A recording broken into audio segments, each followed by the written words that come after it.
कितना चुनौतीपूर्ण होगा विवेक ठाकुर को नवादा से संसदीय क्षेत्र को निकालना? देखिए, ऐसा है कि पहली बार नवादा जो है सकारात्मक राजनीति की ओर बढ़ रहा है।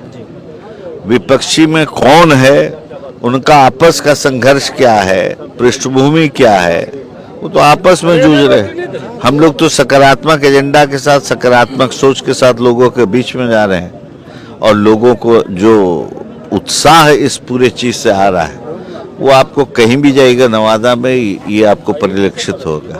कि सांसद प्रत्याशी आदरणीय विवेक ठाकुर जी हमारे साथ हैं, क्षेत्र में भ्रमण कर रहे हैं अपनी चुनावी रणनीति को लेकर। इनसे कुछ सवाल होगा हमारा। सबसे पहले राजधानी एक्सप्रेस में आपका स्वागत है सर। बहुत बहुत धन्यवाद। नवादा क्षेत्र में आप भ्रमण कर रहे हैं, नवादा की जनता का क्या रिस्पॉन्स है आपको क्या दिखा? अपार प्रेम हथेली में रखे हुए है नवादा की जनता और उम्मीद जो है वो पहली बार नवादा की जनता के मन में आया है और आशान्वित है यहाँ का जनता।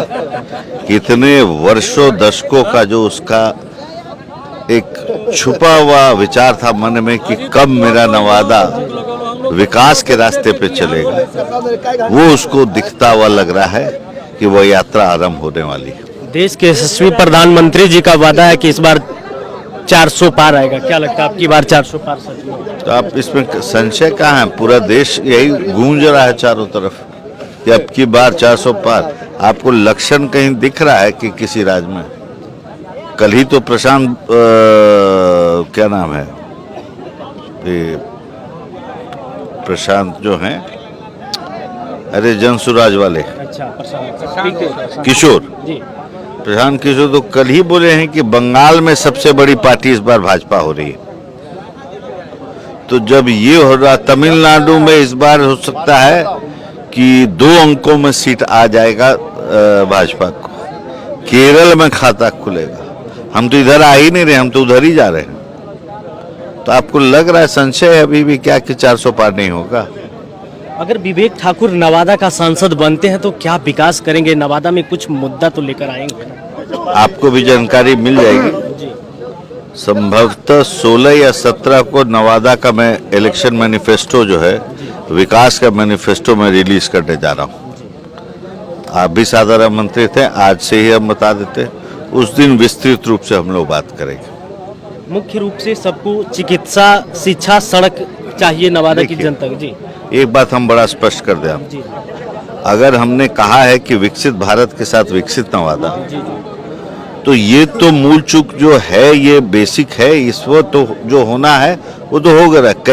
यहाँ कई पुल पुलिया का भी अभाव है। 50-50 गांव एक पुल बन जाए तो उससे जुड़ेंगे, वो है। लेकिन जो हमने संज्ञा दी है और जो ध्येय पे हम काम करने आ रहे हैं, वो उसमें ये नहीं आता है। उसमें आता है एक बड़े प्रोजेक्ट, कैसे केंद्रीय विद्यालय नवादा में खुले। पारित है, कहीं लंबित। रजौली का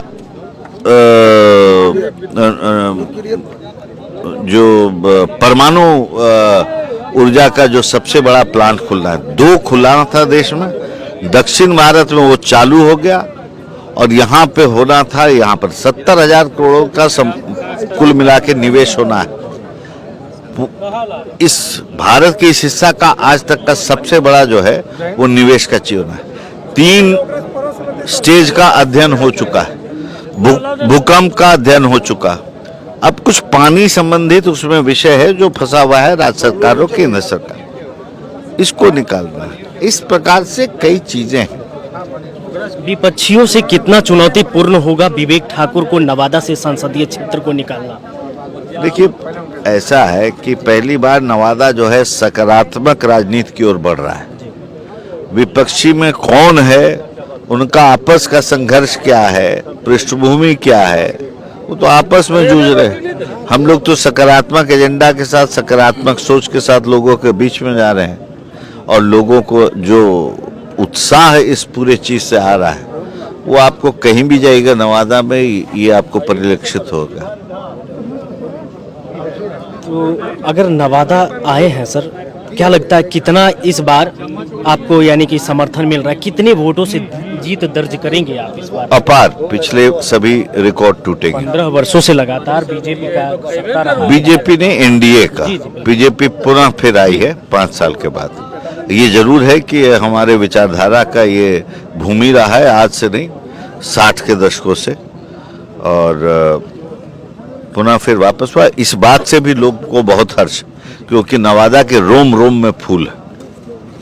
एक सोशल मीडिया पे खबर चल रहा है कि नवादा के लोगों का कहना है कि नवादा का ही सांसद मुझे चाहिए था, लेकिन बीजेपी पार्टी के द्वारा बाहरी प्रत्याशी को उतारा गया, हेलीकॉप्टर से डायरेक्ट लैंड कराया गया। इस पे ऐसा क्या है। कहेंगे? जी। ये मुद्दा चुनाव में टिकट के पहले भी उठता है और निरंतर उठता है, फिर चुनाव के समय चलता है। इसका मृत्यु का तारीख इस विषय का जो है 19 तारीख को 5 बजे के शाम के बाद बंद हो जाता है। ये म्यूजियम में चला जाता है विषय, फिर 5 साल के बाद ये फिर जागेगा, ठीक है ना। लेकिन आम आदमी को इससे कोई सरोकार नहीं है। ये 20-25 लोगों का हर दल में हर जगह ये लोग चलता है, एजेंडा है, राजनीति है, चलता है। अगर ऐसा ही रहता तो जॉर्ज फर्नांडिस को तो दुनिया जानती नहीं अगर बिहार नहीं होता तब।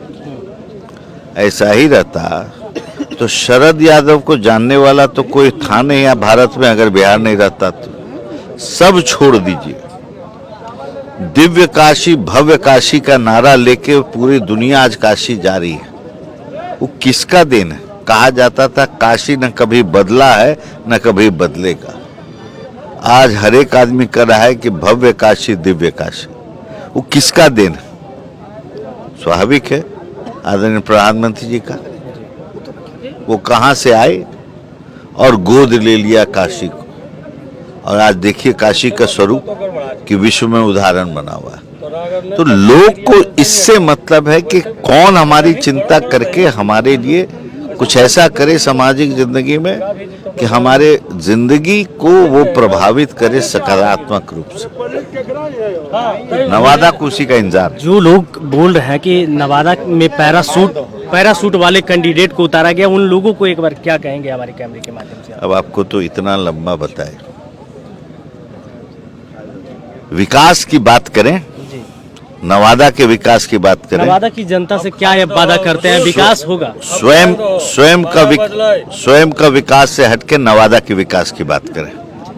तो सोच सकते हैं ये बीजेपी कैंडिडेट विवेक ठाकुर जी थे, जो नवादा संसदीय क्षेत्र से अपने क्षेत्र में भ्रमण कर रहे हैं, चुनावी रणनीतियों को लेकर अपना लोगों के बीच जनसंवाद लेकर पहुंच रहे हैं गांव-गांव। बाकी आप लोगों की प्रतिक्रिया क्या है इस पे अपना कमेंट बॉक्स में शेयर जरूर करेंगे। धन्यवाद।